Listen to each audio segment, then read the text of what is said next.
Good evening, ladies and gentlemen. I welcome you to this briefing by Foreign Secretary Sri Vikram Misri on the ongoing developments regarding Operation Sindur. We also have with us Colonel Sophia Qureshi and Wing Commander Vyomika Singh for this briefing. With that, I hand over the floor to Foreign Secretary. Sir. Thank you, Ranveer. Good evening. Thank you all for joining for this briefing. You would have perhaps seen some information related to developments since late last night, early this morning, which has been put out by the Ministry of Defence.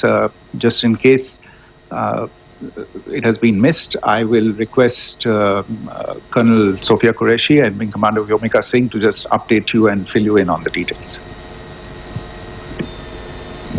Thank you, sir.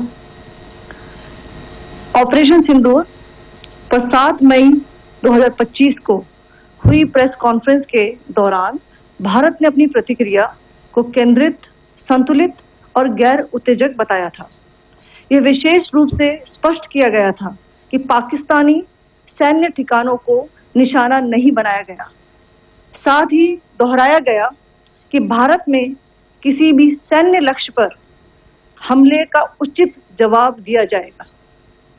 7 से 8 मई 2025 की रात को पाकिस्तान ने उत्तरी और पश्चिमी भारत में स्थित कई सैन्य ठिकानों को, जैसे कि अवंतीपुरा, श्रीनगर, जम्मू, पठानकोट, अमृतसर, कपूरथला, जालंधर, लुधियाना, आदमपुर, भटिंडा, चंडीगढ़, नाल, फलौदी, उत्तरलाई और भुज पर ड्रोन और मिसाइलों से हमला करने का प्रयास किया।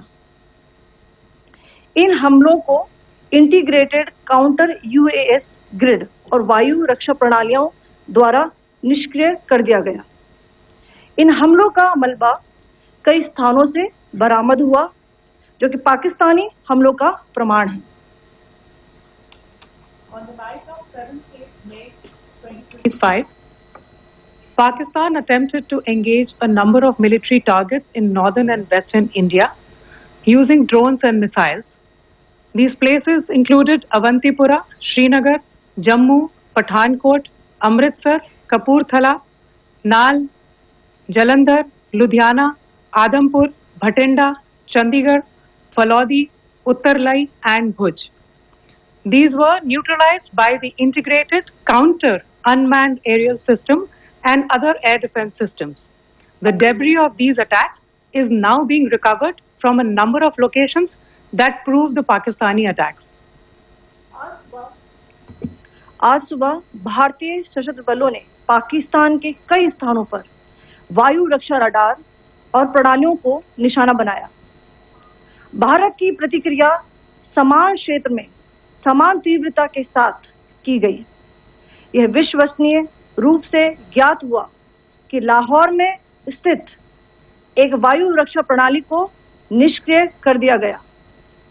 Today morning, Indian Armed Forces targeted Albert School is within the academic world what Edmond de Rothschild is within the world of finance. This is about being disruptive, changing the rules, being conviction-led with a very clear purpose. And this is about looking for impact. My name is Stéphane Voyer. I have the privilege to be the global head of human resources for Edmond de Rothschild Group. If we want the leaders of tomorrow to properly lead the world and the industry and the business, we need to make sure we rely on data. I think Albert School is at the right place at the right moment when it comes to data management. I think one very distinctive practice from Albert School is the quality of the deep dive that we could compare versus what we call case studies. I think Albert School goes further. Albert School. Get inspired.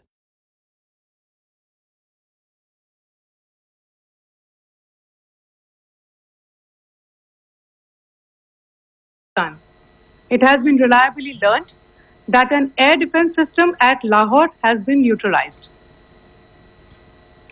Pakistan ने नियंत्रण रेखा पर आकरण गोलीबारी की तीव्रता बढ़ा दी है, जिसमें कुपवाड़ा, बारामूला, उरी, पुंछ, मेंढर और राजौरी क्षेत्रों में मोर्टार और भारी तोपखाने का इस्तेमाल किया जा रहा है। Pakistan has increased the intensity of its unprovoked firing across the line of control using mortar and heavy caliber artillery in areas in Kupwara, Baramulla, Uri, Poonch, Mendhar and Rajouri sectors in Jammu and Kashmir. 16 innocent lives have been lost, including 3 women and 5 children, due to the Pakistani firing. Here too, India was compelled to respond to bring mortar and artillery fire from Pakistan to a halt. Indian Armed Forces reiterate their commitment to non-escalation, provided it is respected by the Pakistan military. Jai Hind.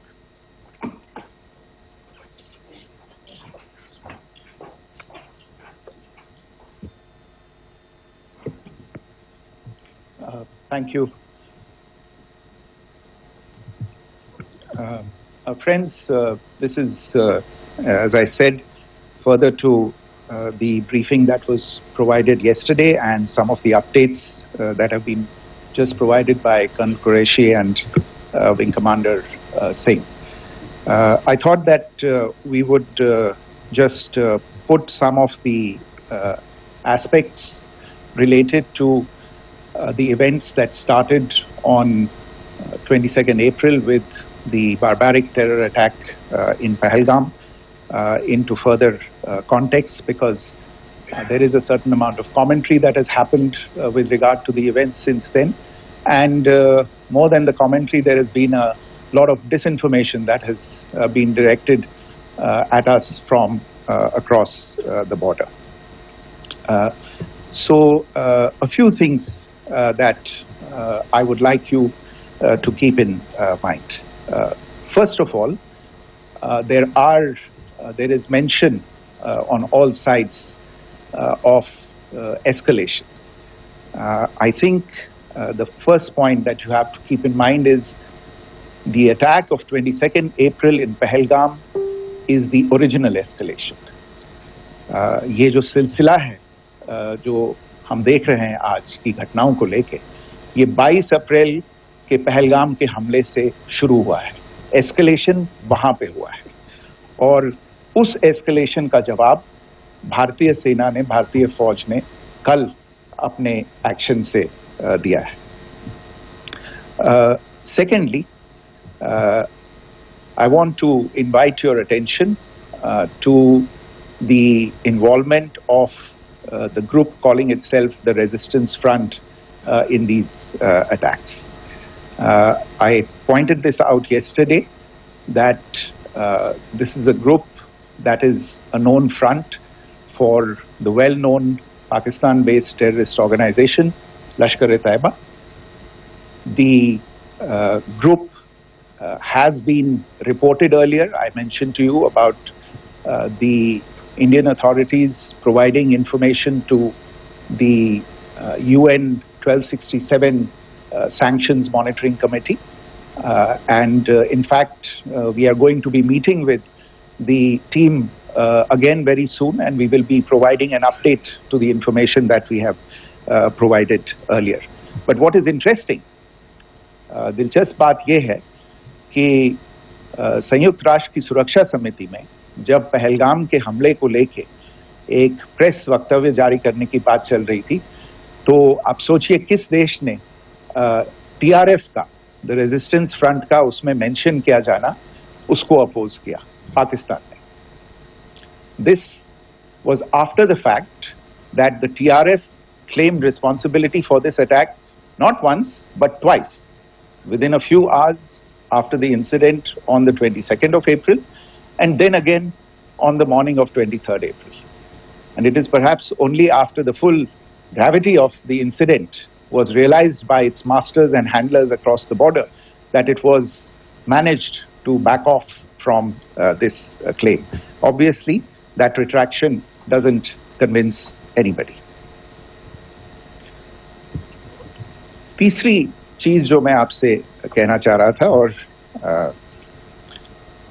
Colonel Qureshi और wing commander Singh ने कल भी बड़े स्पष्ट शब्दों में और आज भी आपसे ये बात साझा की है जो भारतीय रिस्पॉन्स है वो नॉन एस्केलेटरी है, प्रिसाइज है, सटीक है, मेजर्ड है और कंसिडर्ड है. Our intention has not been to escalate matters. We are only responding to the original escalation, as I said, and our response has been targeted, precise, controlled and measured. Only no military targets have been selected. Only terrorist infrastructure in Pakistan has been hit. Now, there are, as I said, a number of issues that have been raised in commentaries, and there's a lot of, as I said, unfounded disinformation and fabrication that has come from across the border, and I would just like to use this opportunity to set the record straight on some of these issues. The first of these is Pakistan trying to wash its hands off any and all involvement with terrorism. I think the Pakistani information minister said there are no terrorists in Pakistan, and I think he was challenged on that in the television program that he was appearing on. But even if I partially repeat myself from yesterday, I think Pakistan's reputation as the epicenter of global terrorism is rooted in a number of instances where concrete evidence is available, not just to India, but to governments and authorities and agencies around the world. There are several terrorist attacks around the world where Pakistani fingerprints have been found. I don't need to belabor the point with regard to this audience about where Osama bin Laden was found and who called him a martyr. Pakistan has also for decades pursued cross-border terrorism into India with impunity, and as I said yesterday also, in order to deliberately mislead the international community, they claimed that the terrorist Sajid Mir was dead. They came under pressure, and Sajid Mir was then brought back to life, arrested, and is now apparently in Pakistani custody.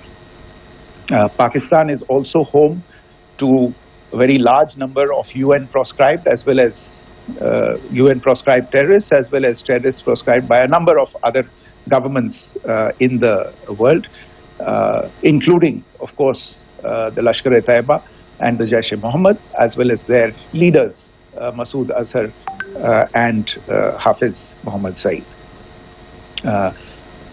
आपने देखा होगा हाल ही में पिछले कुछ दिनों में पाकिस्तान के रक्षा मंत्री और उनके पूर्व विदेश मंत्री दोनों ने इस बात को माना है कि पाकिस्तान का ऐसे ग्रुप्स के साथ जो रिश्ता है वो क्या रहा है.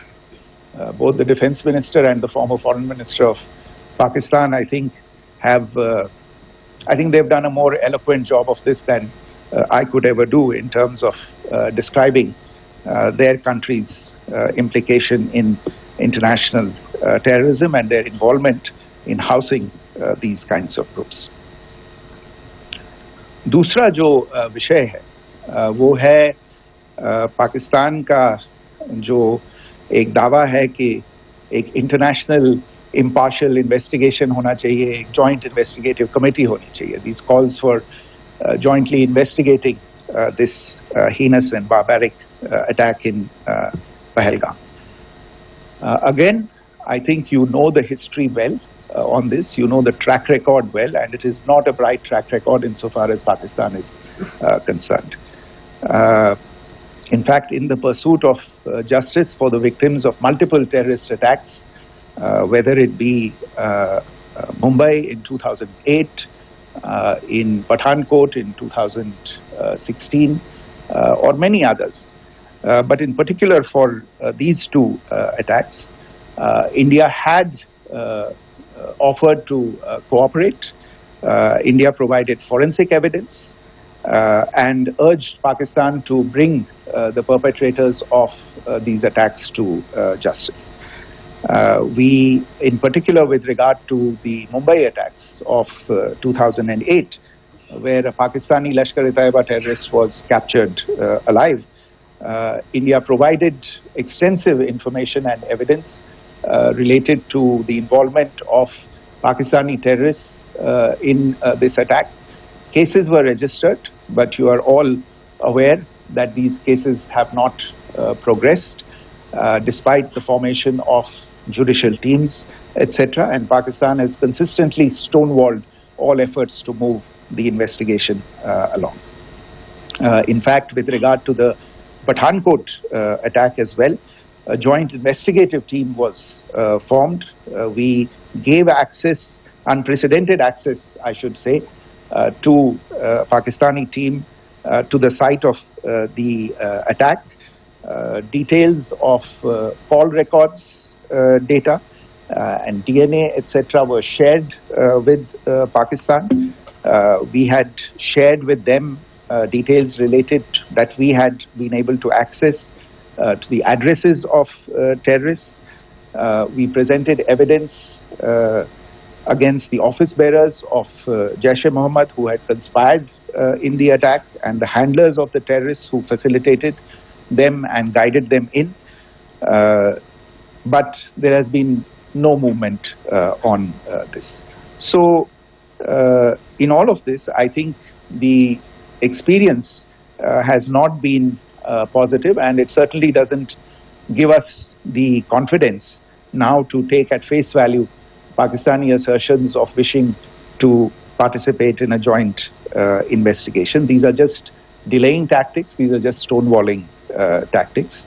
And in fact, there is reason to believe that Pakistan uses the evidence that we provide only to cover its tracks and, in fact, defend the terrorists who we are looking for and obstruct the path of investigation. A third point that I wanted to address was the claim that only civilians were killed in the strikes on the 7th of May. We have made the point very clearly that all attacks on the morning of 7th May were against carefully selected terrorist infrastructure, terrorist targets. It is not clear to us, in fact, seeing some of the coverage of the after effects of these strikes, including the funerals for the terrorists that were held yesterday. I think a lot of you have seen the reports and the coverage on media. If only civilians, if any civilians were killed in these attacks, I wonder what message this picture actually sends to all of you. This is a question that is worth asking. It's also odd that the funerals of civilians are carried out with the coffins being draped in Pakistani flags and state honors being accorded. As far as we are concerned, the individuals eliminated at these facilities were terrorists. Giving terrorist state funerals may be a practice in Pakistan. Doesn't seem to make much sense to us. Pakistan has also claimed that India deliberately attacked religious sites. This is completely false again. I have made it clear that the targets were terrorist infrastructure, terrorist facilities, and locations connected clearly with incidents of cross-border terrorism